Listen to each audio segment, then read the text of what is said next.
serious challenge in the United States. And we are still dedicated to our international partners like Bolivia. This funding is dedicated to improving public health education, protect healthcare facilities, improve disease surveillance, and improve rapid response techniques in more than 100 countries around the world. As part of this process, the United States has committed to giving Bolivia about 5.2 million Bolivianos, which equates to about $750,000 to Bolivia to help address the COVID-19 problem, the pandemic here. And many of you have probably read on the news that President Áñez and President Trump spoke on the phone over the weekend, in which President Trump has promised to provide ventilators to the Bolivian people. The United States is also providing over $64 million to countries and non-governmental organizations throughout the Western Hemisphere. And we are doing this again because there is an expectation that for one country to defeat COVID-19, all of our international partners are going to have to defeat COVID-19. This is a collective, this is a shared challenge. But it's also important to remember that this is not just about governments providing money to other governments or to NGOs. The United States prides its private sector in terms of addressing humanitarian and disasters around the world. And COVID-19 is no different. Together, private American businesses, nonprofits, charities, and individuals have committed more than $4 billion in donations and assistance around the world. And that is going to continue. Those numbers are going to continue to increase because the United States has a long history of private sector help during disasters and pandemics like these. US companies are leading the global effort in terms of treatment, as well as to discover a vaccine. The business magazine Forbes recently reported that 16 US companies with a combined market value of something like $400 billion, so very, very big companies, are in the lead in terms of developing a treatment. These companies are cooperating with our international partners around the world again. These are not just companies that work exclusively in the United States. They have branches, contacts, and colleagues throughout the world. And so even when we say that these US companies are the ones leading, they also have connections to countries in Latin America, Europe, Asia, Africa, around the world. Again, this is part of our process of understanding that this is a worldwide effort to defeat COVID-19. So far, the United States has devoted more than $2.6 billion towards research to find a vaccine to defeat COVID-19. And there is a special development fund called the Biomedical Advanced Research Development Authority, BARDA, which is part of the leadership that the United States enjoys in terms of finding a vaccine. The private sector is dedicating more than $7 billion, again with a B, in terms of research towards developing a coronavirus. Coronavirus vaccine may not eventually be found or discovered in the United States, but I can guarantee that a United States company is going to be involved in that process and throughout will be part of helping find that vaccine. So let's talk, we've got an idea now of what the United States is doing. We are dedicating a huge amount of money. We are working with our partners, including Bolivia, to address these issues. There's some debate, and let's just be honest and address it right now that countries like China are suggesting that the United States, one, isn't doing enough, or two, is responsible for the COVID-19 virus. And I want to talk a little bit about that because we need to address these issues head on. And let me start this part of my presentation by saying that the United States has deep respect for the Chinese people and the Chinese culture.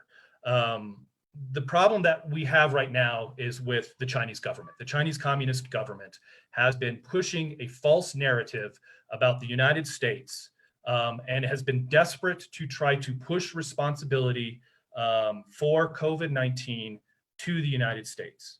And part of what I want to do is talk a little bit about that this evening. There is no question that the virus began in Wuhan, China. There should be no question that the virus began in Wuhan, China. The US Centers for Disease Control notes that it was transmitted fairly early on within that city. And we need to understand that. We, the United States government, strongly disagree with China's efforts to try to hide the original size of the coronavirus problem. And we are encouraging the Chinese government, the Chinese Communist government, to be more transparent and more forthcoming in how they are addressing the coronavirus COVID-19 epidemic. We know that early on, China covered up a good portion of how dangerous this disease was. The Chinese government censored a number of its doctors who wanted to inform the world of just how serious this was.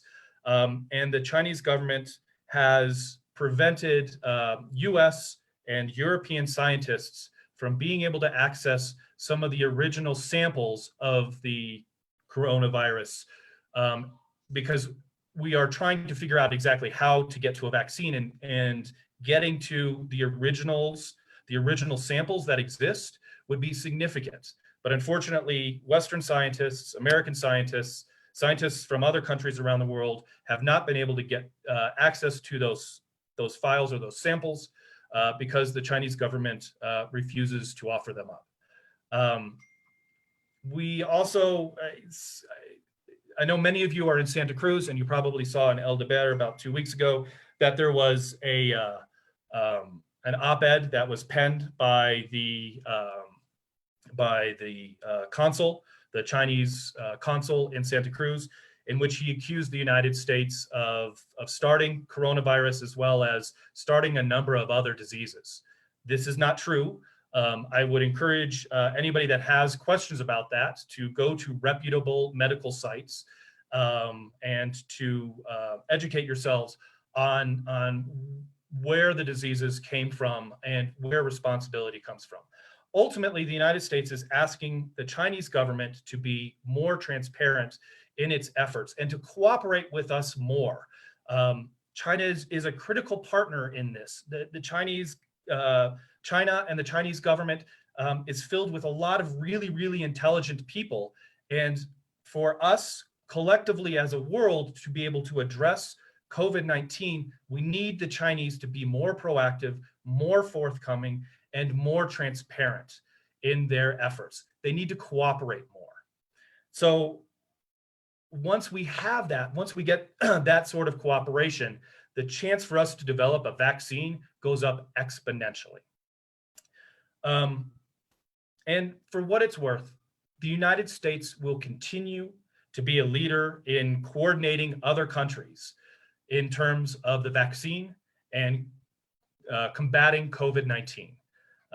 We will continue to dedicate resources and money around the world to our international partners because this is a priority. And no matter how severe it gets in the United States, you will see in the news that we are dedicated and will continue to offer support so that we can all get through this together. That is my presentation for the time being. I think at this point, we probably should open it up to questions.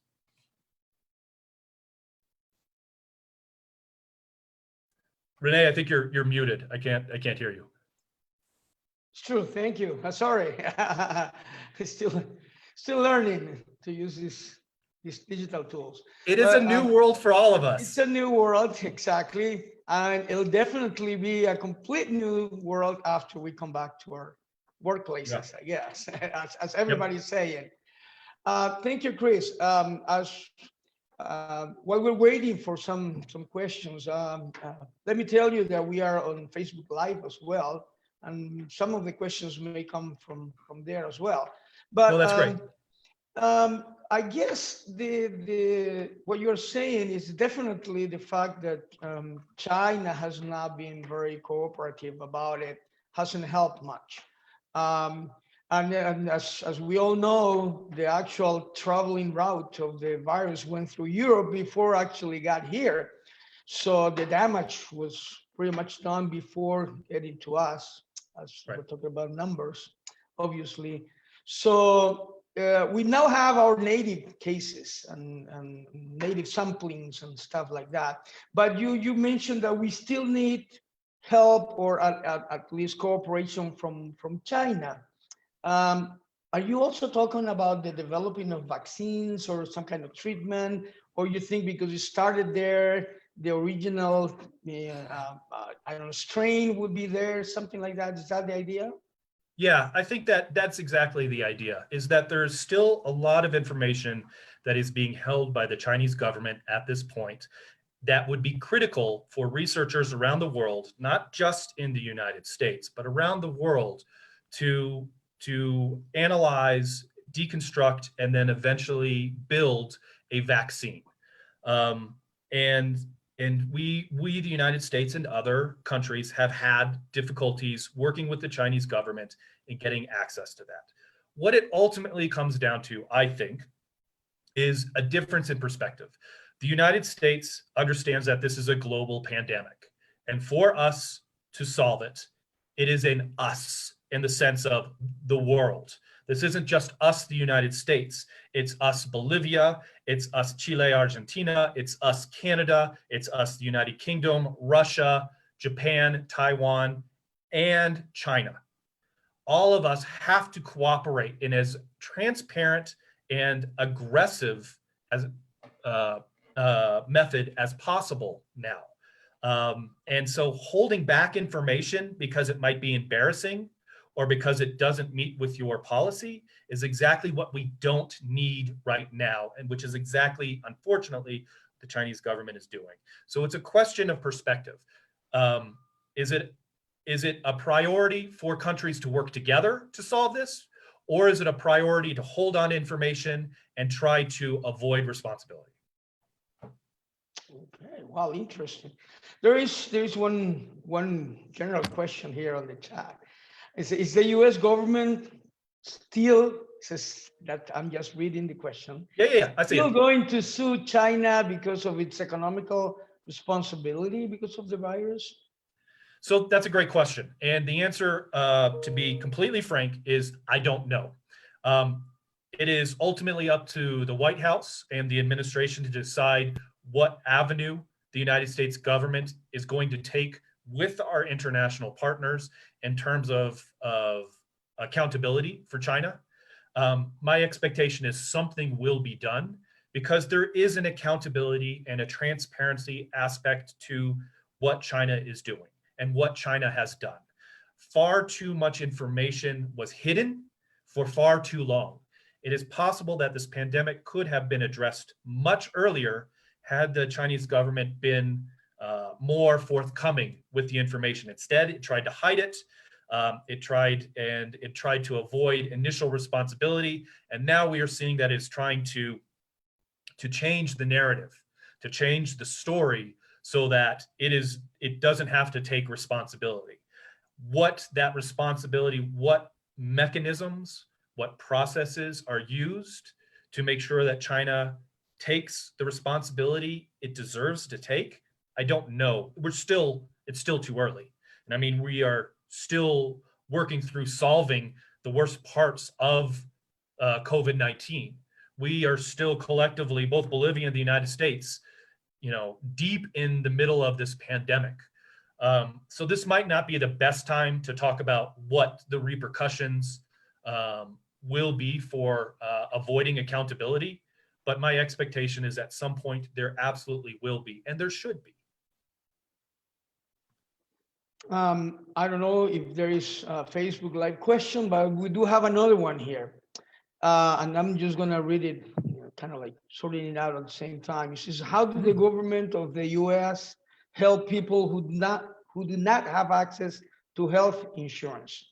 The Latin America, for instance. Sure. So the United States government's responsibility, its primary responsibility first is to the American people. And after that, it comes down to the various governments of the world to decide how they do their own health insurance. It's not the government's, it's not the US government's role. It would be inappropriate for us to tell another government how they are supposed to do their health insurance. That said, we understand, like in Latin America and Bolivia, there's a very serious problem going on here, which is why we have dedicated that $750,000 to helping improve the medical system here. I don't want to make any mistakes. That $750,000 is not going to go to health insurance here. What it is going to do is help improve how the Bolivian government and infrastructure addresses COVID-19. So it's not about solving health insurance here. That is ultimately for this government or for the next government to deal with. What we are trying to do is help the Bolivian medical system address COVID-19 specifically.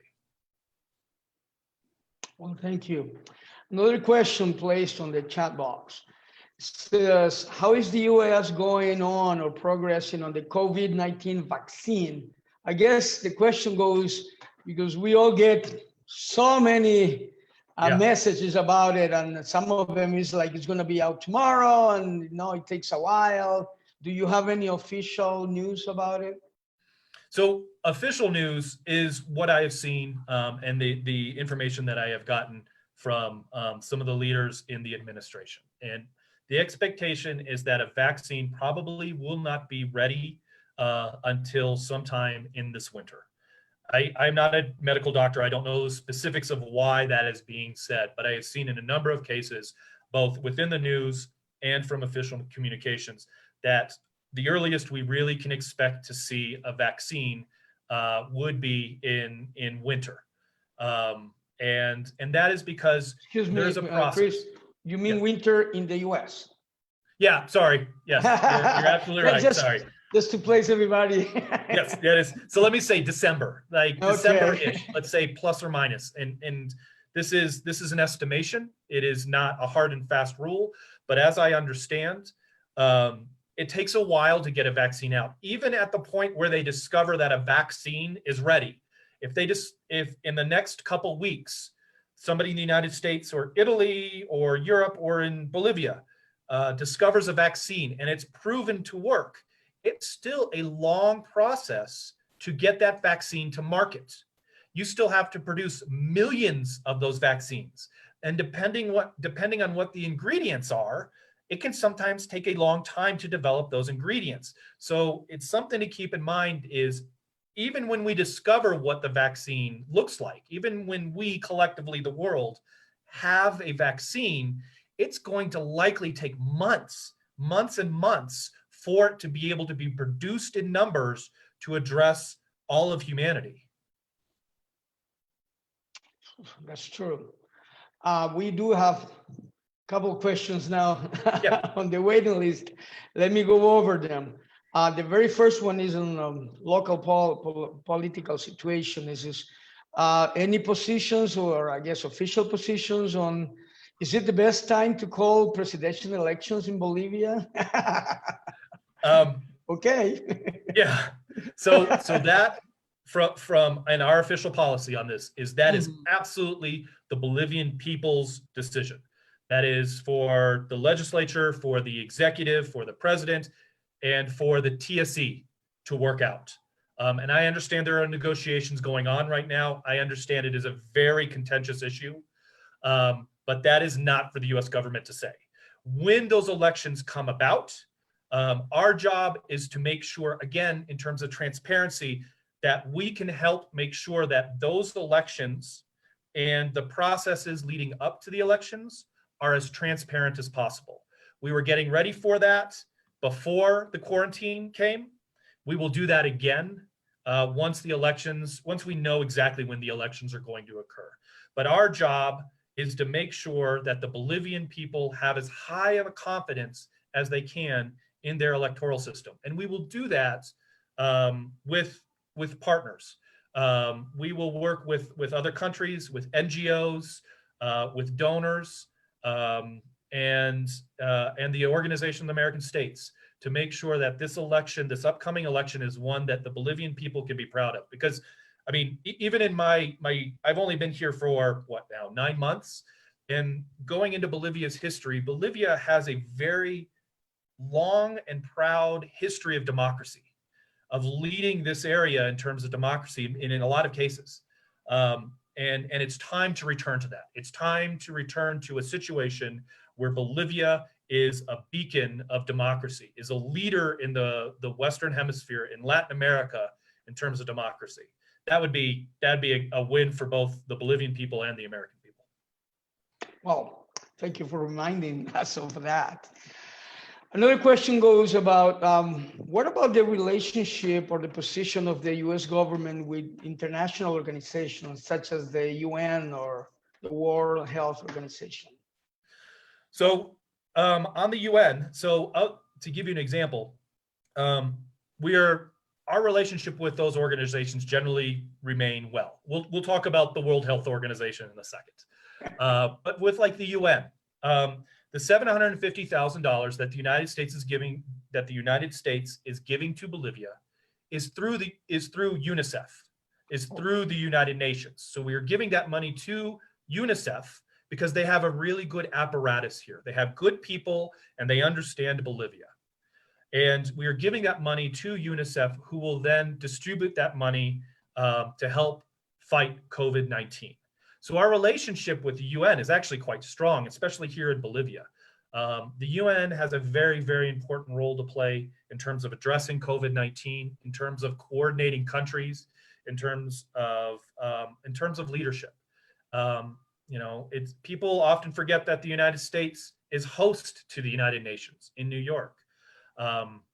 So our relationship, the news and people will often want to characterize it that the United States has this acrimonious relationship with the United Nations, and it's simply not true.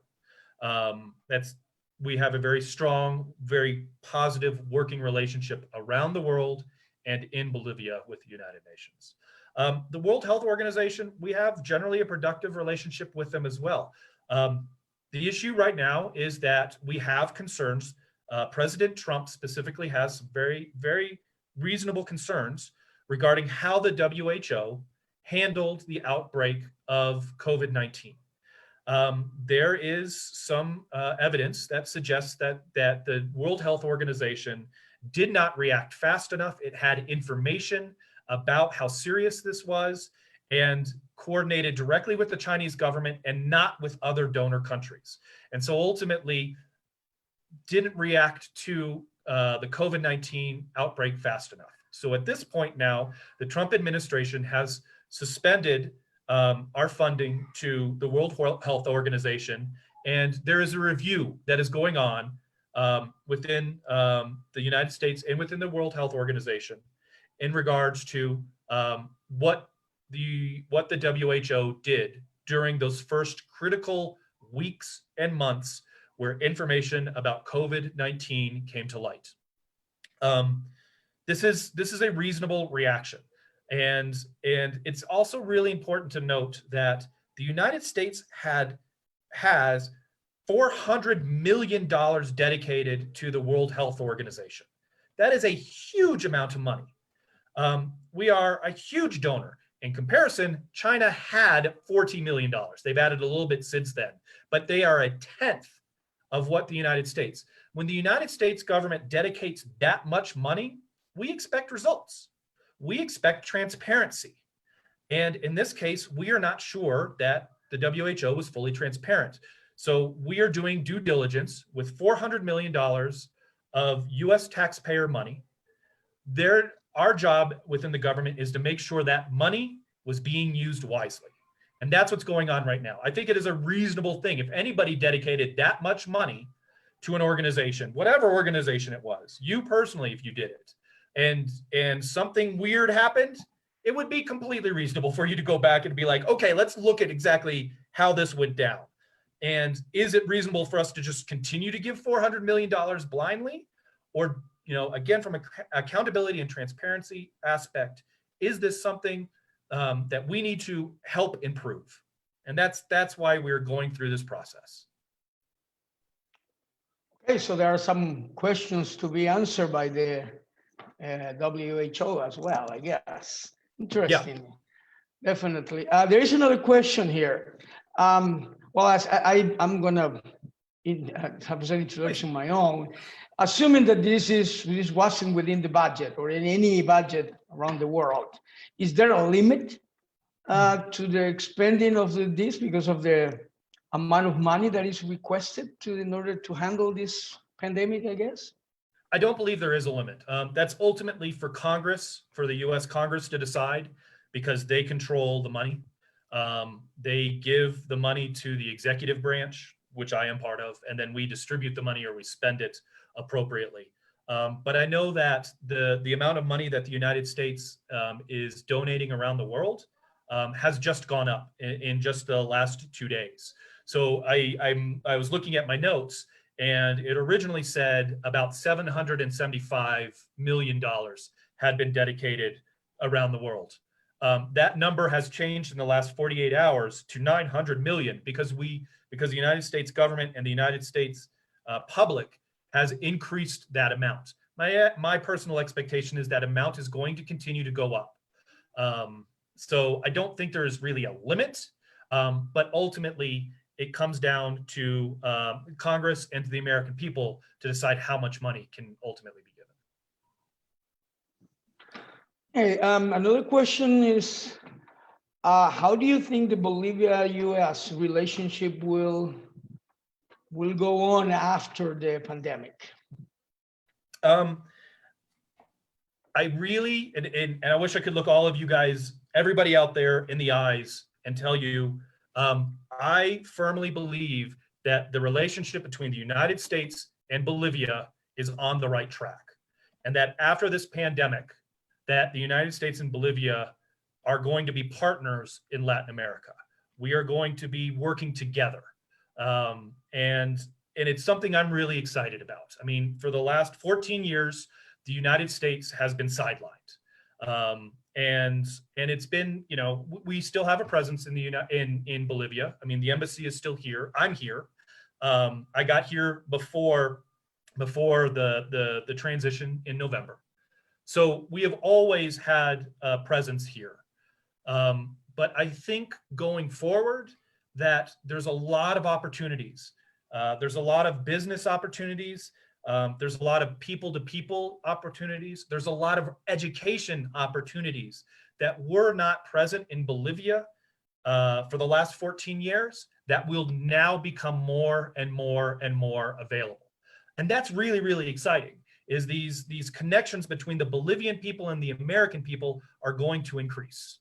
And it is, I've had both the pleasure and the opportunity to be involved in some of the discussions about what the future of the relationship between Bolivia and the United States is going to look like. And we're not entirely sure, but I will tell all of you that the United States wants to be a partner, an equal partner to Bolivia, to work with Bolivians to try to make Bolivia both democratically and economically prosperous. Because when Bolivia is strong and stable, that's great for the entire hemisphere.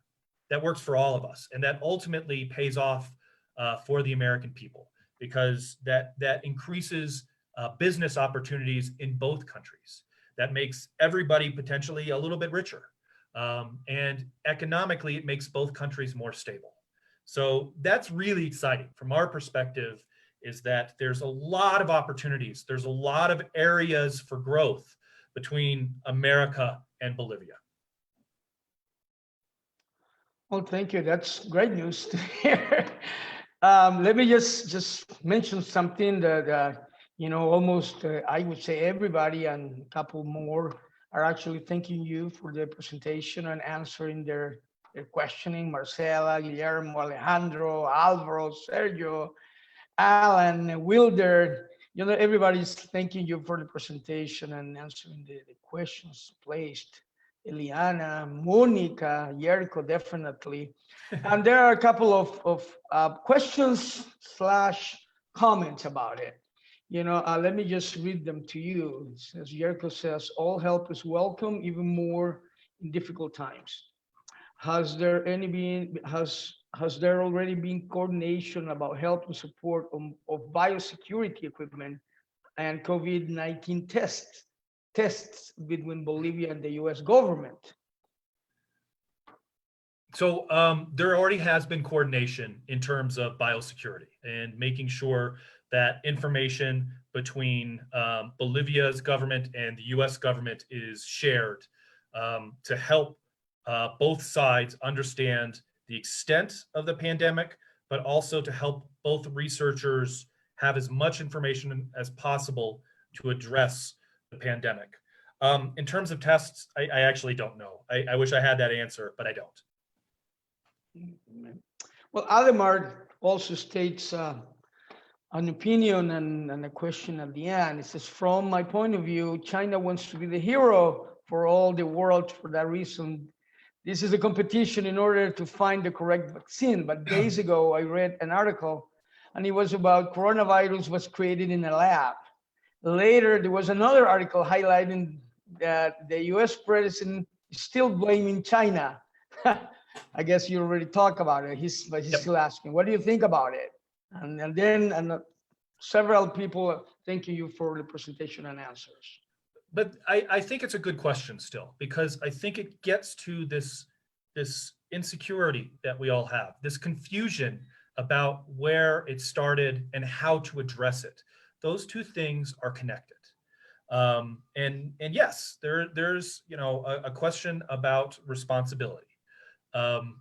Ultimately, like I mentioned a little bit earlier, but I want to re-emphasize, there is a competition, but it's not a competition between the United States and China.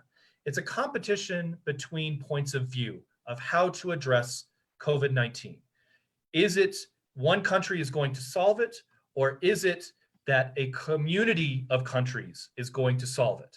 The United States is firmly of the belief that it is going to be the community, that sharing information is going to ultimately serve us all. And it doesn't really matter who develops the vaccine. It could be any country in the world that develops the vaccine.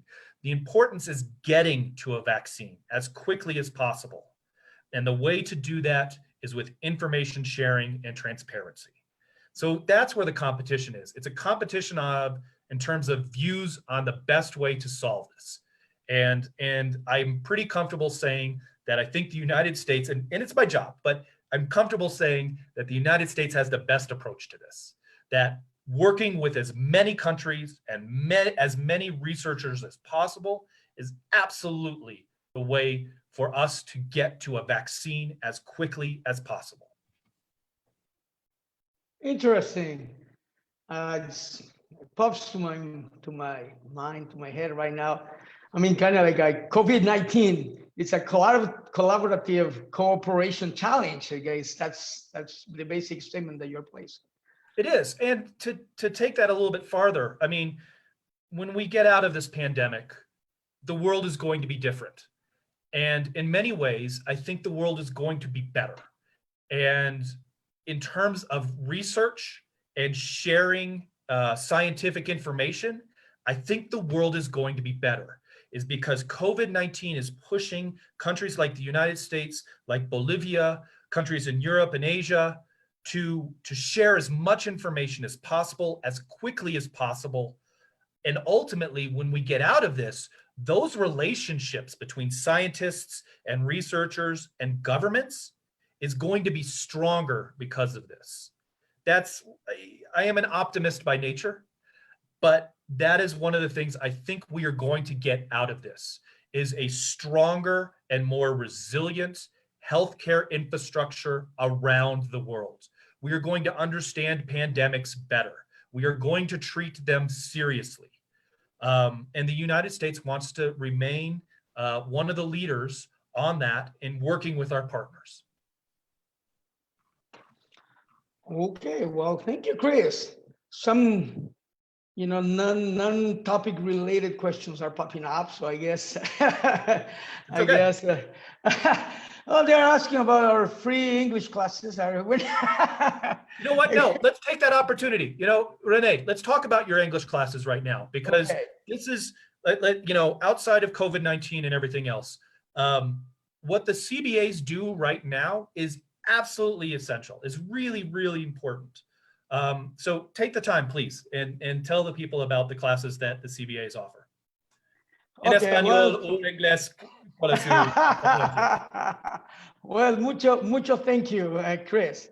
Para las personas que nos están escuchando y no entienden inglés todavía en el nivel adecuado, está Christopher Gunning de la Embajada de los Estados Unidos compartiendo el punto de vista del gobierno de los Estados Unidos en relación a esta pandemia ocasionada por el coronavirus, el COVID-19, como se le llama. Esta es una actividad que hacemos regularmente con la Embajada de los Estados Unidos y le llamamos CBA Talks. Y la idea es tener actividades en inglés para que estudiantes nuestros puedan tener la oportunidad de escuchar hablantes nativos del inglés y al mismo tiempo el público en general, pues aprendamos un poquito más sobre diversos temas que estos invitados, hoy día es Chris quien ha ofertado este tiempo y conocimiento y preparado este hermoso tema tan interesante. Clases de inglés gratuitas para que ustedes prueben nuestro hermosísimo metodología virtual, van a estar disponibles. Yo creo que el departamento de marketing estará saliendo a la luz la próxima semana, pero les avisamos que en 2 semanas más empieza un nuevo periodo y esperamos tenerlos porque de esa manera, en muy poco tiempo, a través de nuestro método, ustedes podrán disfrutar de estas temáticas tan actuales, porque siempre los temas son enfocados de manera muy actualizada, primero en inglés antes que cualquier otra lengua. Esa es una de la lista de ventajas que significa aprender inglés. Y mejor si es aprender inglés de verdad en el CBA. Well, thank you, Chris. You gave me the chance. I took it. There's one question that I saw just pop up, which said if we can return back to COVID-19 for a little bit. Sure. Go ahead. What kind of measures are being taken by U.S. embassies in other countries with their employees? Wow. That's a great question. And so I'm going to take a little bit away from you, Rene, but Sure. Go ahead. Embassies around the world are respecting the local government's regulations. For example, here in La Paz, the embassy has been shut down. We are under quarantine. We are following the rules laid out by the Bolivian government to the letter. This is very, very important to us because part of this is we are guests here in Bolivia, and it is our job to respect the local laws. So we have been shut down. We are 100% teleworking from the embassy. Outside of the embassy. And we will continue to do so as long as Bolivian laws and regulations tell us that is what we are supposed to do. We will continue to do as much teleworking even after things start to open up. I know we're in our situation of the flexible quarantine coming up. However that develops here at the embassy, we're going to continue teleworking as much as possible because we believe that it is important for us to be good neighbors with our Bolivian colleagues, but then also literally our Bolivian neighbors. I'm here in La Paz in a house. This is the same worldwide. Our job as American diplomats is to be respectful and to respect the laws of whatever country that is. But our priority is making sure that our people are protected. And we do have these opportunities to do teleworking, to do presentations like this virtually. And so we will continue to do that as long as possible to make sure that we are not making the pandemic any worse. Well, thank you, Chris. There is a personal question, and I would like to hear the answer myself. Says, what do you miss the most out of your everyday life? In all honesty, silpancho. Silpancho. I love silpancho. I had never had silpancho before I came to Bolivia, and And it's, you've been around the world, haven't you? I've been around the world. Every country has some kind of food that just enchants me, and silpancho is it for Bolivia. And I tried making silpancho here, and it's horrible. I cannot do it. There's always something missing to it, and I think a Bolivian really needs to make silpancho. And I mentioned that my wife and my kids are Canadians. That's not Bolivian, right? So I'm American. I don't have that touch. I miss that. I miss being able to walk around the streets and buy a Coke from a vendor and talk a little bit of Spanish. I miss going into the office. I miss sitting with my Bolivian colleagues over coffee and having that personal connection. But if it boils down to one thing, it's silpancho. You have a couple of silpancho lovers. It is glorious. It is. That is Bolivia's gift to the world, I think. Interesting. Interesting. They're all missing silpancho now. Okay, Chris. Well, thank you so much. It's been wonderful learning a little bit about the U.S. position and how much the U.S. is actually doing in order to help the American people, first of all, and then the rest of the world. And also, as you say, stating clearly, this is a world effort. Yep. Interesting and definitely something to go about in general as a life paradigm, I guess. The other thing is, thank you for sharing a couple of personal issues as well. Of course. Extend our thanks to the U.S. Embassy in general. Definitely, we all miss a couple personal things as well. I hope you're doing well with your family. Please, say hi to everybody. We all hope that we are able to travel around the world and, Japan, Bangladesh, Sri Lanka, Sao Tome and Principe, and speak Bengal. It's such a wonderful life you've been blessed with. Thank you so much, Christopher, and I hope to see you soon at the CBA and have another, live in person CBA talk. Thank you so much. My pleasure. And Rene, if I could just say, Sure. My family and I have been blessed and really privileged to work here in La Paz. I wake up every morning energized. I don't get to see my Bolivian friends in the way that I used to, but just jumping on WhatsApp and having these conversations. Bolivia is a great country, and I'm really excited to be a small part of Bolivia's future for the next couple of years. I'm really, really excited to see the direction Bolivia goes. So thank you all for that opportunity. Well, thank you. Well, thank you, everybody. This has been wonderful. And let's wait for the next CBA talk. Many of those have been sponsored by the U.S. Embassy in Bolivia. Thank you so much.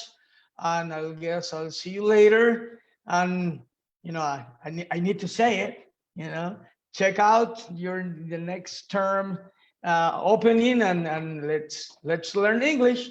Yes, the real way, the CBA everybody. way. The CBAs are awesome. Thank you, Chris. This is being recorded. Mucho gusto. Hasta Gracias, luego. Chris. Thank you, everybody. Thank you so much. Thank you, everybody. Bye-bye. Hi, Christopher. It's okay. Thank you, Andres. Thank you. Alvaro. Alvaro and Andres. Bye-bye, guys.